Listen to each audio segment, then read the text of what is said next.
रात असांजो दुकान भॼी वियो आहे 20 खां 25 बोरियूं अनजूं खॼी वियूं आहिनि। पोइ राति कहिड़े बि टाइम ते इहो मसइलो थियो आहे। असां लाइ इहा बाक़ाइदे नाइजाइज़ी थी आहे। असांजो मसइलो आहे हल कयो वञे, न त ॿी सूरत में असां एहतजाज कंदासीं। छा मसइलो थियो? केतिरियूं कणिक छा वियो आहे तव्हांजो? असांजी सर कणिक खॼी वई आहे। मां अज़ीज़ चंद जो वापारी आहियां। अब्बासी होटल जे साम्हूं मुंहिंजी पेडी आहे। असांजो राति पोइ कहिड़े बि टाइम इहो वाक़ियो थियो आहे। 20 खां 25 बोरियूं अनजूं खॼी वियूं आहिनि। असांजो मसइलो हल कयो वञे, ॿी सूरत में न त असां सभु वापारी गॾिजी एहतजाज कंदासीं। 15-20 ॾींहं पहिरियां असांजो इहो हितां वाक़ियो थियो आहे। 2 बोरियूं सरें जूं बि खॼी वियूं आहिनि। अच्छा, हा, ऐं हीअ हद कहिड़ी आहे?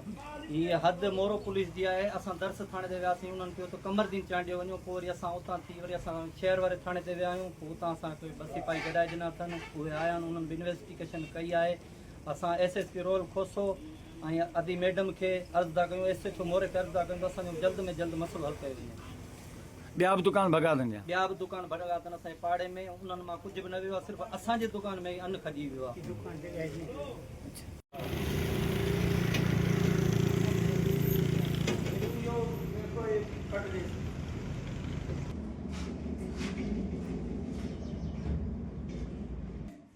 दू दुकान है हिकिड़ा घर।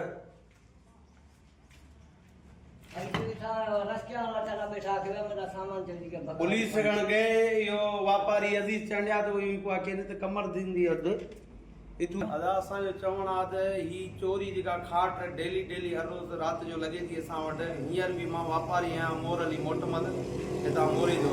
मसइलो छा आहे त मुंहिंजी दुकान खे खाट रहियो अथनि। उन में दुकान में ॾिसी ऐं पोइ वरी ताला अची मुंहिंजा टोड़िया अथनि। ताला बि मूं वटि कोन आहिनि। खाने में जेके रेज़की खुलिया पिया पैसा 21,350 रुपया बि खणी विया आहिनि। 2 धड़ियूं 20 किलो जूं खणी विया आहिनि। 5 किलो वारी धड़ी बि खणी विया आहिनि ऐं 10 किलो वारी बि धड़ी खणी विया आहिनि। बाक़ी ही भरिसां पाड़ेसरी चांडियो बि आहे, उन जो बि कयो अथनि। 25 बोरियूं कणिक जूं खणी विया आहिनि। इहो राति असां जेके दुकाननि खे खाट राईंदनि। ॾिसो तव्हां पाण मीडिया वारा आहियो। असां पुलिस वटि बि वियासीं। पुलिस वारनि चयो त भई हीअ असांजी हद न आहे। इहो हाल वाला असां ग़रीबनि सां इंसाफ़ कयो। केतिरो मोरो थाणो त वधि में वधि 1.5 किलो 2 किलोमीटर थींदो। मोरे थाणे में त वेठा आहियूं न असां। हिते शहर जा आहियूं। अब्बासी होटल बाईपास जी भरिसां ते वेठा आहियूं। इहे आहिनि हाल वाला असांजा। जी हद न आहे, हद न आहे, हितां जी हद न आहे।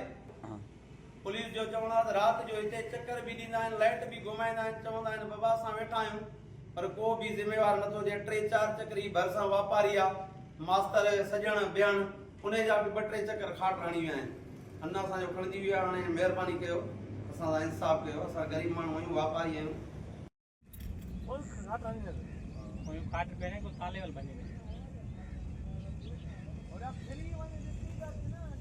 इहो बि 3 बस रुको पियो ॻाल्हाए।